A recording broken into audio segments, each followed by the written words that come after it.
नमस्कार, स्वागत है आपका जिंसी न्यूज में। आज हमारे इस खास शो पाठशाला में मैं बात करने जा रहा हूं आर्ट ऑफ स्टोरी टेलिंग की। आर्ट ऑफ स्टोरी टेलिंग यानी कहानी कहने की कला। कहानी कहने की कला क्यों सीखनी चाहिए हमें? सबसे पहले तो ये आपके करियर में बहुत मदद कर सकती है। कोई प्रोफेशनल मीटिंग में आप कोई प्रेजेंटेशन दे रहे हो, उसके लिए भी आपका एक अच्छा स्टोरी टेलर होना ज़रूरी है। या फिर आपको कहानीकार बनना है, लेखक बनना है, तो भी स्टोरी टेलिंग आना बहुत ज़रूरी है। कैसे अपनी भावनाओं को लोगों तक पहुंचाएं, कैसे उन्हें वो भावनाएं महसूस कराएं, ये आर्ट ऑफ स्टोरी टेलिंग उसका जवाब है। ऐसे कई सवालों के जवाब आज आपको मिलने जा रहे हैं। मैं आपको बताऊं कि कल मैं एक मंदिर के बाहर से गुजरा। मैंने देखा एक बच्चा अपनी मां से लिपटकर सिसक सिसक कर रो रहा था। मुझे कारण नहीं पता, लेकिन इतना पता है कि बच्चे बोल नहीं पाते हैं, लेकिन रोकर या हंसकर अपनी भावनाएं बताने की कोशिश जरूर करते हैं। कारण तो मुझे अभी भी नहीं पता, लेकिन एक बात पता है, ये बात सुनकर आपके मन ने, आपके दिमाग ने वो दृश्य क्रिएट कर लिया होगा जो मैंने उस मंदिर के बाहर देखा। कुछ ऐसे ही काम करता है हमारा दिमाग। कहानियों के माध्यम से हम किसी को भी अपनी भावनाओं के साथ जोड़ सकते हैं, यहां तक कि उन्हें वो भावनाएं महसूस तक करा सकते हैं। आज मैं आपको बताऊंगा एक अच्छी कहानी कैसे लोगों पर आपका प्रभाव तक छोड़ सकती है।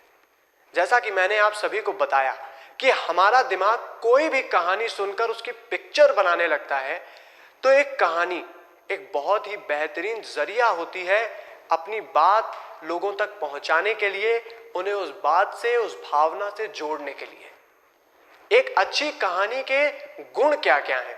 एक अच्छी कहानी के अंदर क्या सबसे महत्वपूर्ण बातें हैं जो ध्यान रखनी चाहिए, मैं आपको बताता हूं। उसके महत्वपूर्ण अंग। एक अच्छी कहानी सबसे पहले तो लयबद्ध होनी चाहिए, क्रमबद्ध होनी चाहिए। एक कहानी का फ्लो बहुत जरूरी है साथियों। एक के बाद जैसे दो आता है, यदि कहानी में पहले भाग के बाद दूसरा भाग आए और इसी तरह से इसी क्रम में कहानी आगे बढ़े, तो कहानी प्रभावी लगने लगती है। साथ साथ कहानी का एक क्लियर गोल होना चाहिए। कहानी कहाँ खत्म होनी है, कहाँ शुरू हुई, कहानी का क्लाइमैक्स कहानी की शुरुआत के जैसे बहुत जरूरी है। कहानी में इमोशंस होने चाहिए। कहानी में भावनाओं का पूर्ण रूप से उपयोग किया जाना चाहिए। आप कहानी पॉडकास्ट के जरिए किसी को सुना सकते हैं या वीडियो के जरिए किसी को दिखा भी सकते हैं, लेकिन भावनाओं का सही तरह से सही समय पर उपयोग उस कहानी को बेहद ही प्रभावशाली रंग दे देता है और इससे लोगों को उस कहानी से जुड़ने में भी बड़ी आसानी होती है। एक कहानी रिलेटेबल होनी चाहिए। क्यों हम कोई ऐसी फिल्म देखकर आते हैं जो हमारी सेंटिमेंट से जुड़ी होती है और हम भी उससे जुड़ जाते हैं? ये काम है रिलेटेबिलिटी फैक्टर का। कोई भी चीज जो हमें अपने जैसी लगती है या कोई भी सिचुएशन हमें अपने जीवन के जैसी लगती है, तो हम उससे ऑटोमेटिकली कनेक्ट हो जाते हैं। तो एक अच्छी कहानी को रूप देने के लिए और उससे कनेक्टिविटी पैदा करने के लिए एक कहानी में रिलेटेबिलिटी फैक्टर का होना बहुत जरूरी है। आपकी पर्सनल लाइफ से लेकर आपकी प्रोफेशनल लाइफ तक, आपके बचपन से लेकर आपके बुढ़ापे तक, यदि कोई चीज आपको अपने साथ जोड़ के रखती है तो वो कहानियां। याद है वो बचपन जब माँ आपको सुलाने के लिए कोई कहानी बताने लगती थी और आप सोने की बजाय उस कहानी को इमेजिन करने लग पड़ते थे?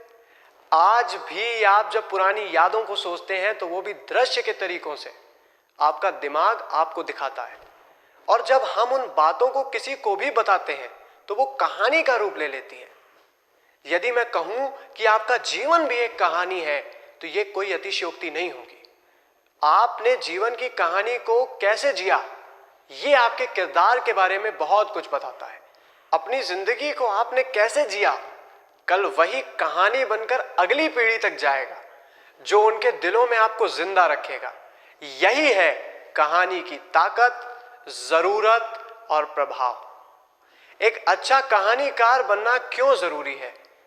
मैं समझता हूं इस वीडियो के माध्यम से आपको कई ऐसे सवालों के जवाब मिल गए होंगे।